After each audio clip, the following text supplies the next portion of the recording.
और तेल के लिए अभी क्या है कि रशिया भी आ चुका है, चाइना भी घुस गया है और इंडिया भी उसके साथ, हमारा भी चल रहा है, हम तेल ले रहे हैं और ये ड्रग का बहाना है, मदिरों को हटाना है और वहां पर सब काबिज होकर के जो ये करते रहे हैं, क्योंकि ये सीरिया से निकल चुके हैं, इराक से निकल चुके हैं, ईरान में इनको जगह नहीं मिल रही है। ट्रंप पर अमेरिका की बजाय अपना फायदा देखने का आरोप लगाया। अमेरिका के पूर्व राष्ट्रीय सुरक्षा सलाहकार जैक सुलिवन ने पाकिस्तान पर मेहरबानी की वजह है ट्रंप का फैमिली बिजनेस, ये भी कहा। सुलिवन ने कहा कि ट्रंप के फैसले का नुकसान पूरे देश को भुगतना होगा। पूर्व एनएसए ने कहा ट्रंप अमेरिका की विदेश नीति से अलग हटकर पाकिस्तान और सेना प्रमुख हासिम मुनीर को खुश करने की कोशिश कर रहे हैं। सवाल यह है जनरल सिन्हा कि अगर मान लीजिए कोई अपना बिजनेस करना भी चाहता है, मान लीजिए फैमिली बिजनेस भी करना चाहता है, तो ये देखता है कि हम किसी ऐसे आदमी के साथ बिजनेस तो नहीं कर रहे हैं जो अपने आप में एक तो फटे हाल है, जिसका खुद अपने आप में कुछ ठीक नहीं है, जो वैसे ही अपने आप में इतनी मुसीबतों में घिरा हुआ है कि उसके साथ हाथ मिलाना आज नहीं तो कल हमको भी मुसीबत में डालेगा। ट्रंप इस बात को क्यों रीड नहीं कर पा रहे हैं? देखिए, ट्रंप, प्रॉब्लम ये नहीं है कि ट्रंप रीड नहीं कर पा रहे हैं, ट्रंप फंस तो गए हैं।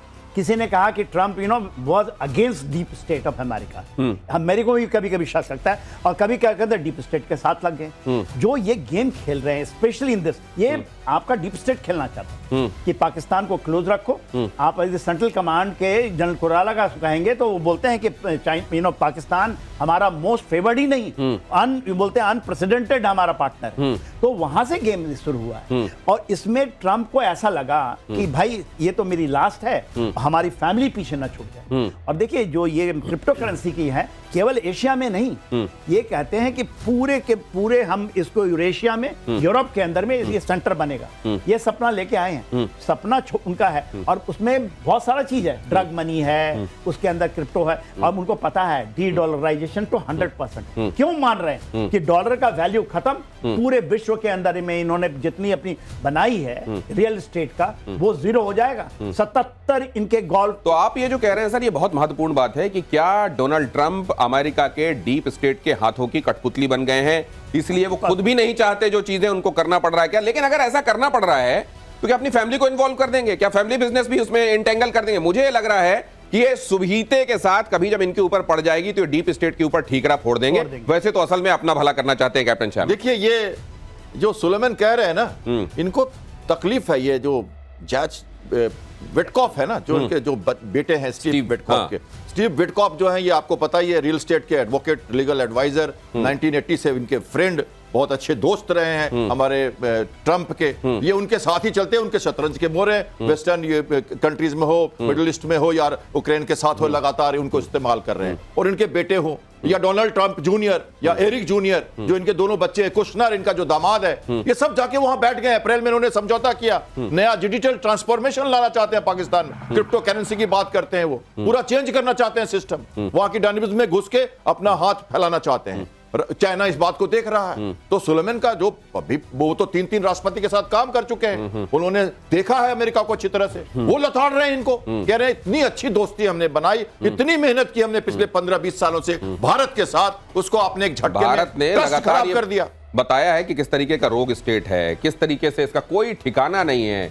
आपके साथ भी आज खड़ा हुआ है, चलिए खड़ा तो रहे, कुछ दिनों तक आपको यह महसूस तो हो कि आपके साथ है। ये कब आपको डस लेगा ये भी पता नहीं। 9/11 तो आपने देखा ही था ना। उसके बावजूद अगर आपको ये लग रहा है, क्रिप्टो कटोरा करेंसी है उसके पास, और कोई करेंसी नहीं, लेकिन आप क्रिप्टो के सपने पालकर चलिए गलबहियां बढ़ा रहे हैं, आपको मुबारक। और आतंकी संगठन टीआरएफ को लेकर एक बड़ा खुलासा हुआ है। मलेशिया से मिली टीआरएफ को आतंकी फंडिंग।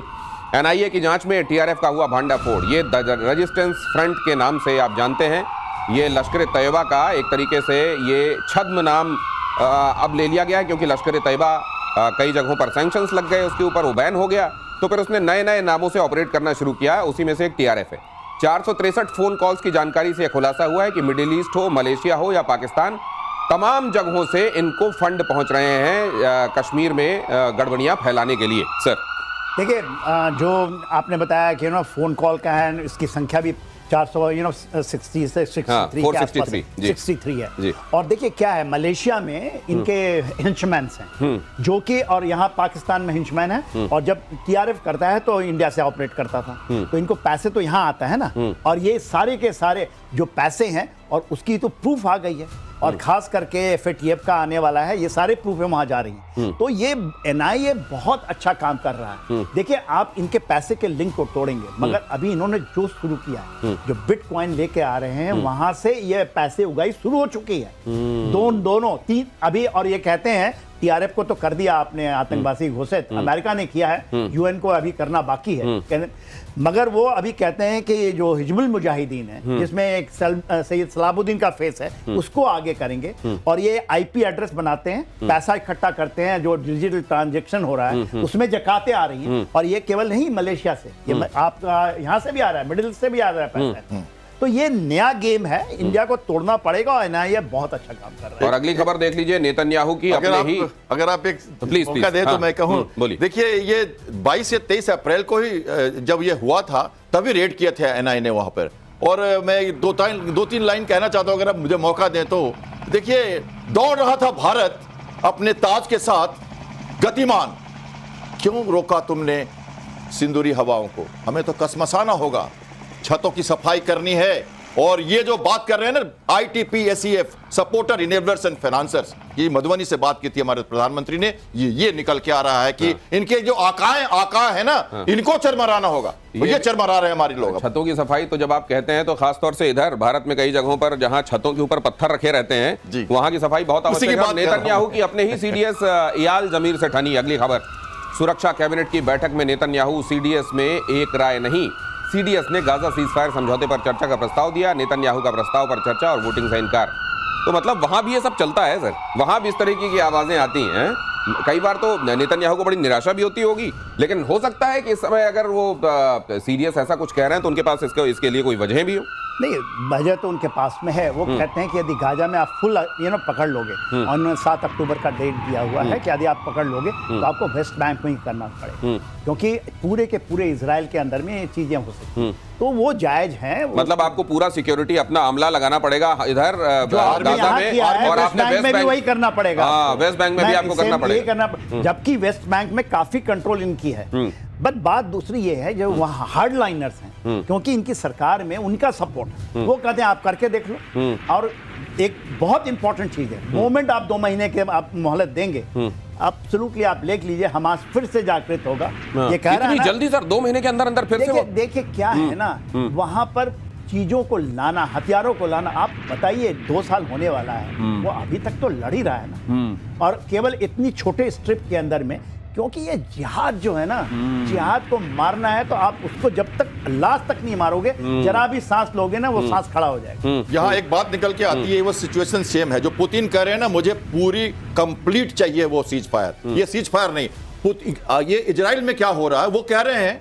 नेतन्याहू कहते हैं कि मुझे 1 टाइम चाहिए सब कुछ, ऐसा नहीं फेज वे में। और जो CDS कह रहे हैं और उनके दूसरे नेता कह रहे हैं फेज वे में कर लो, 10 को ले लो, ये जो हमारे हॉस्टेजेस हैं 10 अगली बार में लेंगे। नेतन्याहू कहते हैं नहीं ऐसा नहीं। और एक और बात है, रिजर्विस्ट का वहां पे कह रहे हैं, हमने गाजा के लिए हमने रिजर्विस्ट नहीं बने थे, हमें गाजा का एडमिनिस्ट्रेशन नहीं संभालना है, हमें हॉस्टेजेस चाहिए, इसको रोको। तो कई तरह की बातें निकल कर आ रही हैं। और आर्मी चीफ का कहना है कि हमें गाजा को, कौन सही है, नेतन्याहू सही है, CDS सही है? देखिए, उनको डर है कि मुझे जाके आर्मी को संभालना पड़ेगा गाजा को, तो एडमिनिस्ट्रेशन पूरा हमें करना पड़ेगा। और ये सब वो नहीं चाहते हैं, वो चाहते हैं कि इसको में सॉर्ट आउट कर दें। CDS जो है ना, वो हर एक बार लगाते रहे।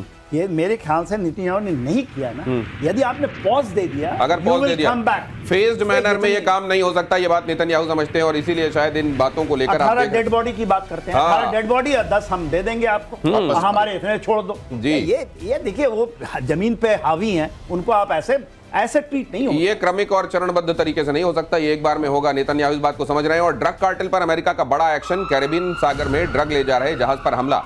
अटैक में 11 ड्रग स्मगलर मारे गए। जहाज वेनेजुएला के पोर्ट से निकला था। वेनेजुएला के राष्ट्रपति निकोलस मादुरो का आरोप, अमेरिका पर झूठा ड्रग तस्करी का प्रचार का आरोप उन्होंने लगाया।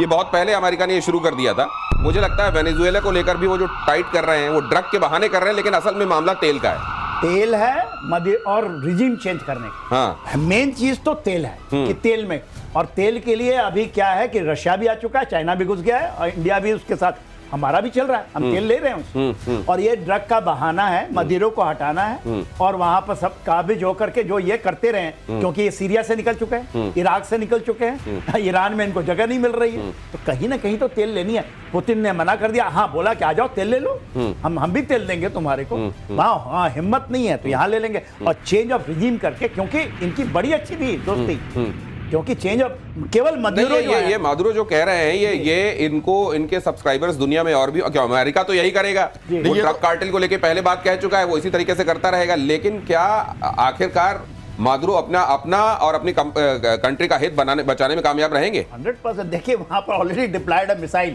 आर्सेनिक पहुंच चुका है, गिरॉन 2 जो रशिया से आ चुका है, चाइना पहुंच गया, अब ऐसा नहीं कर सकते। कैप्टन श्याम, ये देखिए, ये जो तस्वीर है इसके बारे में कहा जा रहा है कि ये एआई जनरेटेड है, और इस पे अभी रॉयटर्स ने भी कहा कि हम चेक कर रहे हैं एक्चुअली आपको क्या अधिकार था कि आप सीधा उसको मार दो। मैं नेवी का हूं, मुझे जानता है पॉलिसिंग एट सी हम करते हैं, हम वार्निंग देते हैं, शॉट्स चेक करते हैं, उसके बाद अंदर जाते हैं, उसको चेक करते हैं कौन हो तुम, उसका कंट्राबैंड है। ये कंट्राबैंड को हम, ड्रग को हम पकड़ते हैं और फिर इंटरनेशनल कोर्ट ऑफ जस्टिस में जहां भी ले जाना ले जाके दिखाते हैं कि क्या हो रहा है। वो सब किया क्यों नहीं उन्होंने? कुछ भी नहीं किया। तो पहले से एक कहानी बना ली गई है और उस कहानी को सही करने की दिशा में जो कुछ करते बन रहा है वो अमेरिका और ट्रंप इस समय कर रहे हैं। लेकिन ट्रंप के किए हुए काम किस तरीके से अमेरिका के ऊपर और खुद ट्रंप के ऊपर बूमरैंग कर रहे हैं बताने की आवश्यकता नहीं, आने वाले दिनों में आगे देखिए होता है क्या। बहुत धन्यवाद sir, thank you so much.